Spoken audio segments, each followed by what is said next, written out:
Imaginez la scène. Vous êtes une simple employée de ménage, vous travaillez depuis 15 ans dans l'ombre, invisible aux yeux de tous. Vous gagnez à peine de quoi survivre.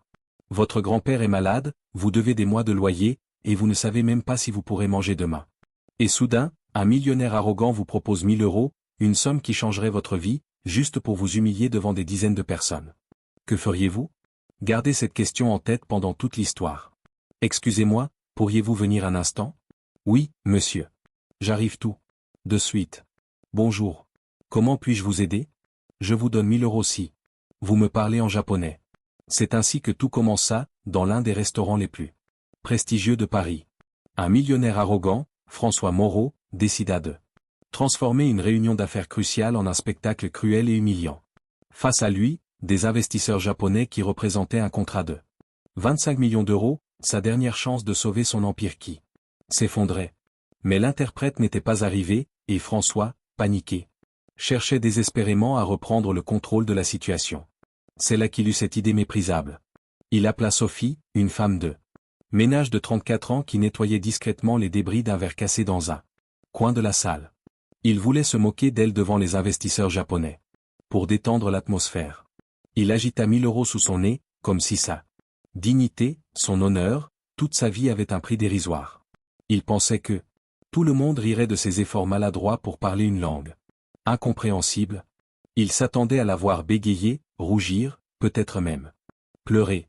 Mais lorsqu'elle prit la parole, dans un japonais absolument parfait et mélodieux, le restaurant gastronomique tout entier se figea dans un silence de cathédrale. Et ce qui se passa ensuite changea sa vie à jamais. Le salon privé du restaurant La Belle Époque, baigné de lumière dorée et de boiseries sombres, semblait figé dans un silence pesant. Le luxe imprégnait cette tension. François Moreau consulta sa montre pour la 10e fois, tandis que les investisseurs japonais attendaient, immobiles. L'interprète n'était toujours pas arrivé, et le contrat de 25 millions d'euros ne tenait plus qu'à un fil. Ses associés feignaient le calme, mais la sueur perlait dans son dos. Il avait besoin de trouver un coupable avant d'accepter son échec. Son regard parcourut la salle, cherchant une cible facile. Il la vit. Alors, agenouillé près de la porte, ramassant des éclats de verre avec ses mains gercées. Une idée cruelle germa dans son esprit, et il décida de faire de la femme de ménage le centre de son spectacle. François claqua des doigts, brisant le silence. Vous, là-bas. Venez ici. Immédiatement. Il la désigna du doigt comme un objet oublié dans un coin, un simple accessoire pour son spectacle cruel. Sophie se leva lentement, ses genoux craquant douloureusement après être restée accroupie trop longtemps. Son cœur battait si fort qu'elle pouvait l'entendre dans ses oreilles. Elle connaissait ce genre d'appel, elle l'avait vécu des dizaines de fois. Un client mécontent qui allait lui reprocher quelque chose, une tâche invisible, un travail mal fait. Elle s'avança vers la table d'un pas hésitant, sentant tous les regards rivés sur elle. Son uniforme usé, rapiécé au coude. Ses chaussures de sécurité fatiguées. Ses mains rougies et gercées par 15 ans d'eau de javel. Et de produits chimiques. Elle gardait les yeux baissés, comme on le lui avait appris, ne jamais regarder les clients en face, rester invisible, ne pas exister, ne jamais déranger. Lorsqu'elle arriva près de la table, François Moreau eut un sourire narquois, celui d'un prédateur qui a trouvé sa proie. Il la dévisagea de haut en bas, lentement, sans la moindre gêne, sans chercher à dissimuler son mépris. Un regard qui la déshabillait de toute humanité, qui la réduisait à rien. Alors comme ça, on nettoie les verres cassés?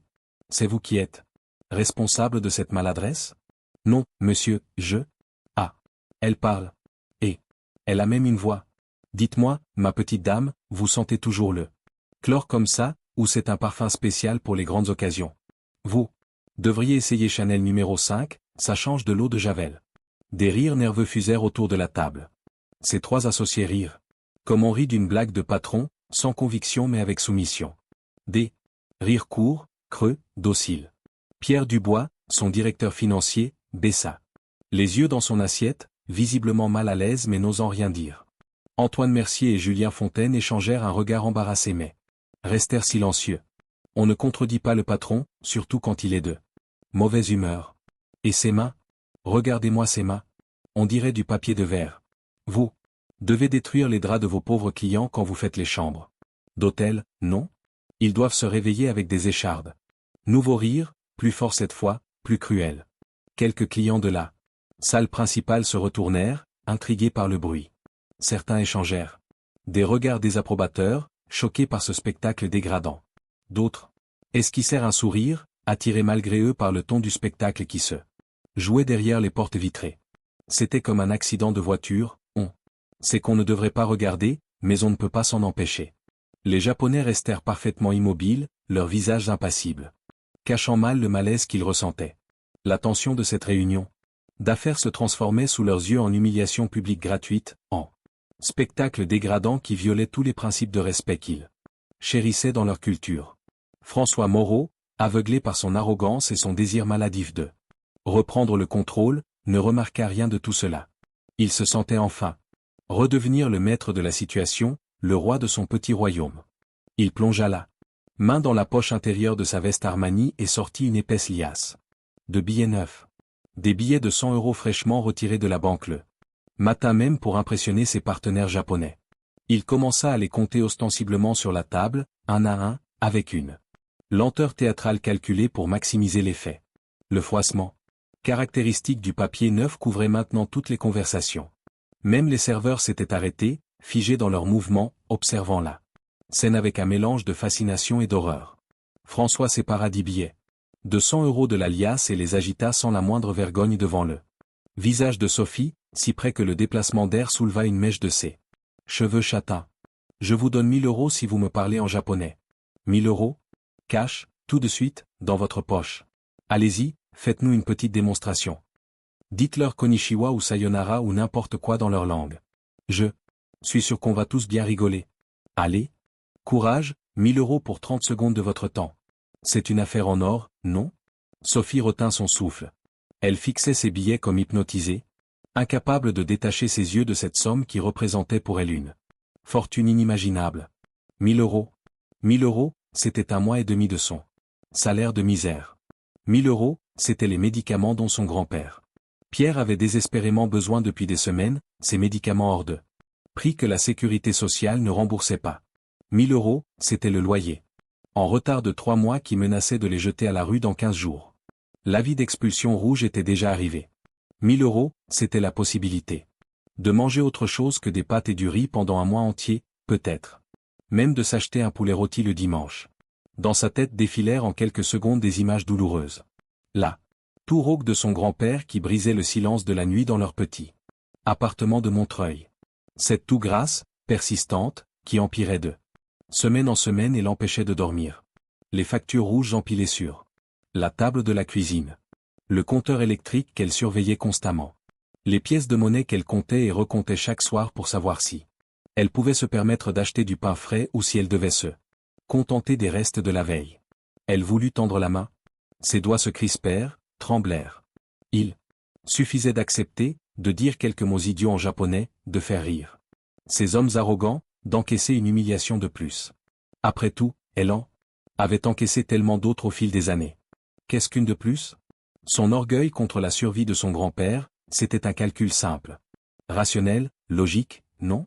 François se tourna vers ses associés et parla en français d'une voix forte, persuadé que les Japonais ne comprenaient rien. Il se moqua de leur rigidité. Il expliqua que le contrat dissimulait un avantage pour lui seul. Il vendrait du poisson bon marché comme du thon rouge de première qualité. Il paierait des millions pour quelque chose de congelé depuis des mois. Ses associés rirent nerveusement. Il arpentait la table, savourant son piège verbal. Chaque mot dégoulinait d'arrogance.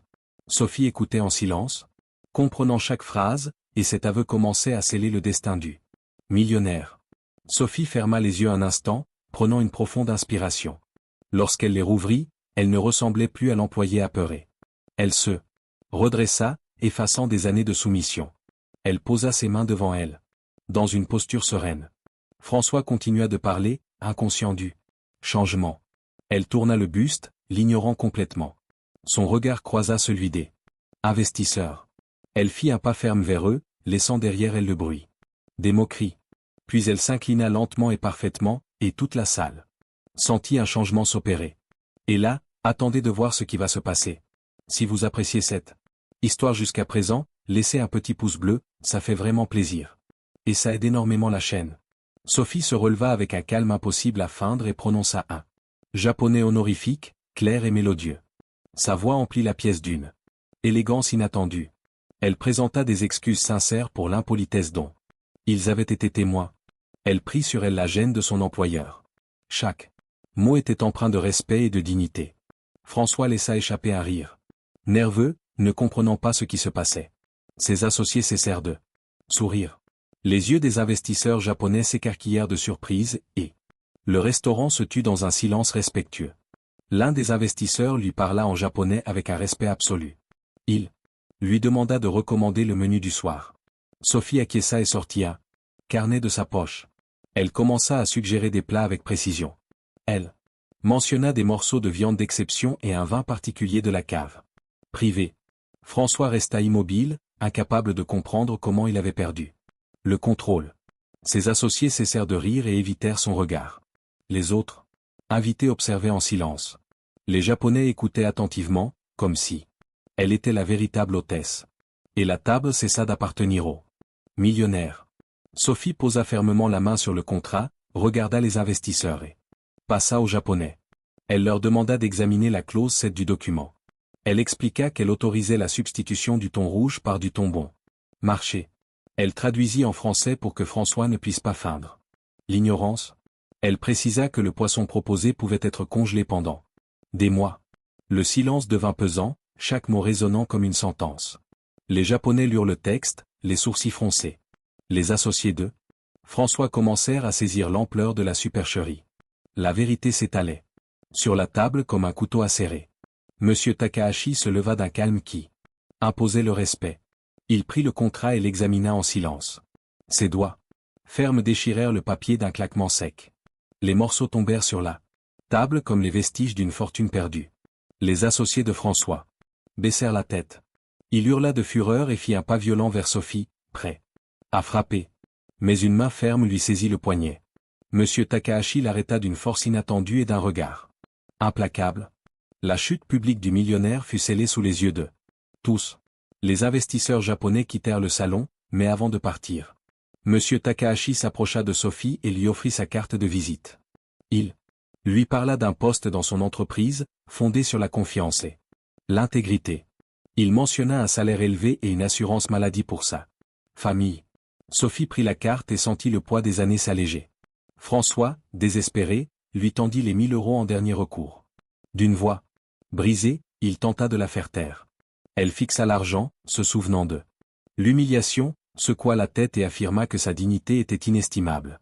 Les investisseurs observèrent avec approbation, et son destin bascula sous les yeux de tous. Sophie retira son tablier taché d'un geste lent, le plia soigneusement et le déposa sur la table. Elle regarda François. « Je démissionne », dit-elle d'une voix calme qui résonna dans la salle. Les investisseurs se tenaient à ses côtés, comme une escorte respectueuse. Tandis qu'elle s'avançait, ils s'inclinèrent devant elle avec une profonde révérence. Ce geste laissa l'assistance sans voix. Les serveurs et cuisiniers observaient avec fierté. Personne ne parla, le silence se muant en respect collectif, et Sophie se dirigea vers la sortie, accompagnée de ceux qui l'avaient honorée. Sophie franchit le seuil sous une ovation spontanée qui emplissait tout le restaurant. Les employés abandonnèrent leur poste, les cuisiniers sortirent de leur cuisine, et même des clients inconnus se levèrent pour applaudir. Certains avaient les larmes aux yeux. Elle ne se retourna pas une seule fois. Marchant la tête haute dans la fraîcheur de la nuit parisienne, respirant enfin l'air de la liberté. Derrière elle, François resta seul à sa grande table, entouré de tout son luxe désormais vide de sens. Les lustres en cristal brillaient toujours. L'argenterie étincelait, mais tout cela ne pouvait masquer le silence assourdissant de sa défaite. Dans sa main tremblante, les 1 000 € froissés n'étaient plus que des bouts de papier sans valeur. Ses associés l'avaient abandonné. Son contrat était détruit. Son empire s'effondrait. Cette nuit-là, François Moreau apprit la leçon la plus coûteuse de sa vie. Il avait tout l'argent du monde, mais il venait de perdre ce qui n'a pas de prix, le respect, l'honneur et sa réputation. Pendant ce temps, Sophie, qui n'avait rien matériellement, venait de gagner infiniment plus, sa dignité intacte, un avenir prometteur, et l'admiration de dizaines de témoins. 3 semaines plus tard, Sophie commença son nouveau poste chez Takahashi Corporation. Son grand-père reçut enfin ses médicaments et put respirer sans tousser. Ils déménagèrent dans un bel appartement avec vue sur la Seine. Quand, à François, son restaurant ferma ses portes 6 mois après, écrasé sous les dettes et les scandales. L'histoire de cette soirée s'était répandue comme une traînée de poudre dans le milieu des affaires. Plus personne ne voulait travailler avec lui. Parfois, les choix les plus difficiles sont aussi les plus importants. Sophie aurait pu prendre cet argent. Elle en avait désespérément besoin. Mais, elle a choisi quelque chose que personne ne pourra jamais lui enlever, sa fierté, son intégrité, sa dignité. Et cette nuit-là, devant ce restaurant étoilé de Paris, une simple femme de ménage a donné au monde entier une leçon que tous les milliardaires devraient apprendre: il existe des choses qui ne s'achètent pas. La dignité en fait partie. Si cette histoire vous a inspiré, touché ou fait réfléchir, n'oubliez pas de vous abonner à la chaîne. Nous partageons régulièrement des histoires vraies et inspirantes qui prouvent que l'humanité et le courage existent. Encore. Et vous, qu'auriez-vous fait à la place de Sophie? Auriez-vous pris les 1000 € pour sauver votre grand-père, ou auriez-vous défendu votre dignité comme elle l'a fait? C'est une question difficile, et il n'y a pas de mauvaise réponse. Partagez votre avis dans les commentaires, j'ai vraiment hâte de vous lire. N'oubliez pas, peu importe qui vous êtes, d'où vous venez, ou combien d'argent vous avez, votre dignité est la seule chose que personne ne peut vous prendre sans votre permission. Protégez-la. Elle vaut bien plus que tout l'or du monde. À très bientôt pour une nouvelle histoire qui, je l'espère, vous inspirera autant que celle-ci. Prenez soin de vous, et souvenez-vous, soyez toujours fiers de qui vous êtes.